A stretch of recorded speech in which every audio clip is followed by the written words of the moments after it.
நாம இன்னைக்கு பட்டாணி குருமா தான் செய்ய போகிறோம். முதல்ல ஸ்டவ் ஆன் பண்ணிக்கிடுவோம். தேவையான அளவு எண்ணெய் சேர்த்துக்கிடுவோம். எண்ணெய் நல்லா காஞ்சிருச்சு.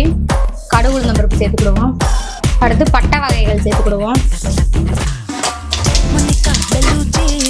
2 மிளகாய், மிக்ஸி ஜாரில் வெங்காயம், 2 தக்காளி, ஒரு துண்டு இஞ்சி, 4 பல் பூண்டு, தேங்காய் நல்லா ஃபைன் பேஸ்ட் அரைச்சி வச்சுக்கணும்.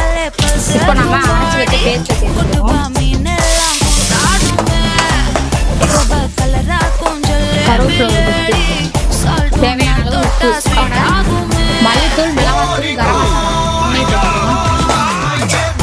தண்ணி சேர்த்துக்கிடுவோம்.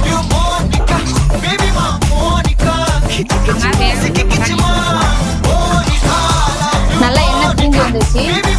இந்த ஸ்டேஜில் ஐஸ்கிரீம் தூவி இறக்கிட்டோம். சூப்பரான பட்டாணி குருமா ரெடி ஆகிடுச்சு.